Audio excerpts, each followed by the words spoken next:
Welcome back, my Kyalians, to the second last episode of the season.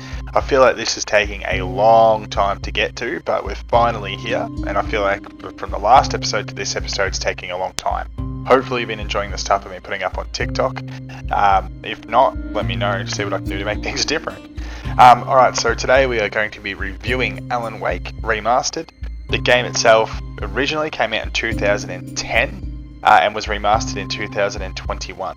So I had to really try and keep in mind that this game was from 2010. So what's that, like 13 years ago? And really, I guess, enjoy what I was playing. It looked a lot more, I guess, new gen than it did old school. So I wonder what it looked like before it was remastered. Never played it back then. I've also asked a AI to give ratings for it as well, just to see what it says and what I say and see how similar we are. Alright guys, let's get into this. So just a reminder guys, if you haven't seen one of my review ones either, the first thing we look at is gameplay. So the game really did feel like it was from 2010. I had to keep reminding myself that it was 2010, otherwise it just ruined the whole experience for me.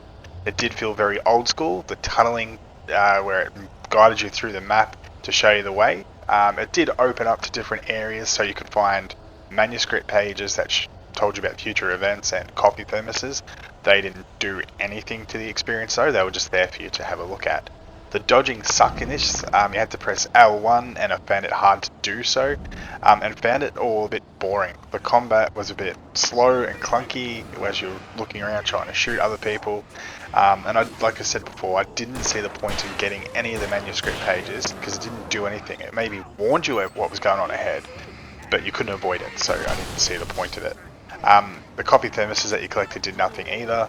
They just were there to collect something else to keep you going, and like it would have been cool if it had unlocked other guns that you could have used. So there was shotguns and there was pistols, but like assault rifles and stuff like that, but it didn't. So the rating I gave it was a 5 out of 10. The AI gave it an 8 out of 10. So there you go.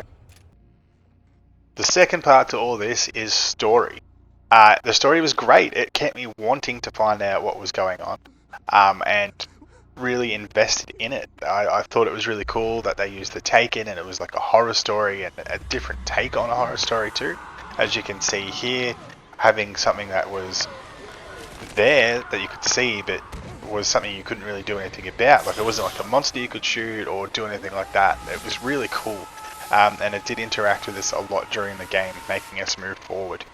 As much as the manuscript pages told us what was going to happen, and didn't let us avoid it, I still thought it was cool that you could read what was going to happen in the future, and it was really cool as you were playing that you went, oh my god, I've read this before, and it went into that part, and you knew what was about to happen. So I thought that was a really cool take on it. The characters in-game felt that too, so it kind of brought you into the game a little bit there. So I gave this a rating of 9 out of 10, and the AI gave it a rating of 9 out of 10 as well.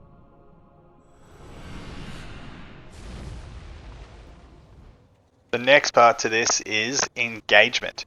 I feel like it's the sum of the gameplay and the story, and going off that, if it wasn't for the story and the environment that I'll talk about next, I don't think I would have kept playing it.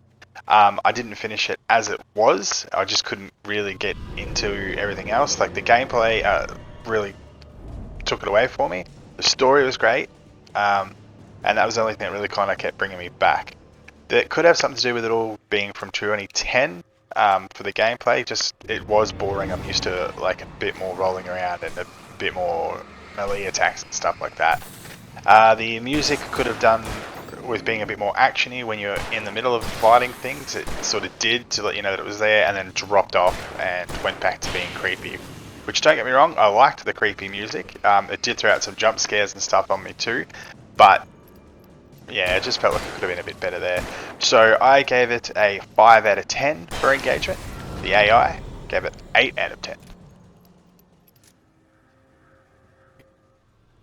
The last part for this was the environment. And this was awesome. I loved the night stuff. I loved how it made you feel a bit uneasy with the music. the fog kept coming in. It was hard to see things in the dark. It was awesome the way they did it. I couldn't applaud them anymore for that. I love that we could also use the environment to attack the enemies. So you could turn on lights, as you can see here, and use that to hurt them and stuff as well, instead of just your flashlight, especially when there's heaps of them around. It kind of took it away because the gameplay made it really hard to attack them without using that. And yeah, I loved how you kept hearing something breathing in the night air. I don't know if it was meant to be you or if it was the dark presence that follows you around or anything like that, but I thought that was a little bit that they put in that kept you, I guess, in a little bit of suspense there. So I gave it, for an environment, 7 out of 10. The AI, a 9.5. So just to recap here, guys, gameplay was a 5 out of 10 for me. Story was a 9 out of 10. Engagement was a 5 out of 10.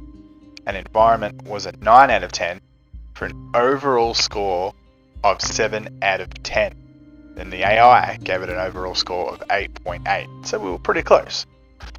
So just to finish all this up, guys, I had to really keep in mind, like I kept saying through the whole thing, that it was a game from 2010. It did feel very much like an old school game. While the movements felt rigid and there wasn't a lot you could do, the environment was amazing and really helped the game. Between that and the story, I can see why people really liked it back then. However, the combat stuff was annoying and slow and felt really hard to keep returning to the game to keep playing it. I'm trying to remember what it would have been like 10 years ago to play this game, and I feel like it probably would have been really awesome. I know I'm late to review it, but this game just shows how far we've come in 10 years and how spoiled we are these days for the games that we have. Like I mentioned before, I didn't finish the game. I have no idea how the story actually ends. I may go back to it, I may not, but I'm not really sure. That's how much the gameplay bumped me. Now, the sequel to this game comes out this month. I'm hoping it comes into this age of the next gen console, so it is way better than what this was. I mean, this would have been good back then, but how good can they make it now? I wouldn't mind if they kept the torch idea, but maybe they could incorporate it into the guns. You know how they like put it on the gun to shine the light and stuff? With better lights, better guns, more enemies, and better gameplay would be my wish list. I would imagine that's what they want to do too. The story will be tough to follow though. I can't imagine that they could do much different than what they've already done. But it'd be interesting to see what they can do. If you want me to review that game, let me know. Leave some comments or go over to my Instagram page and comment on the post that tells you that this is up. Alright guys, that is it for the review. Into the housekeeping matters.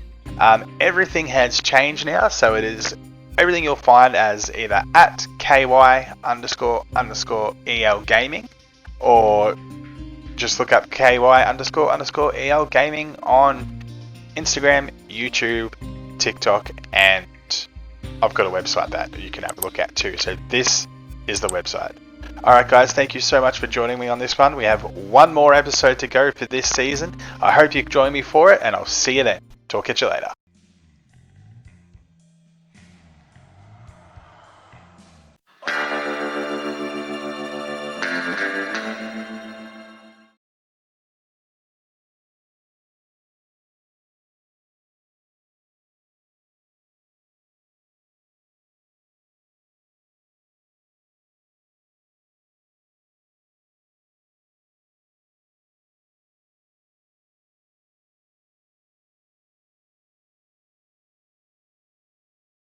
PlayStation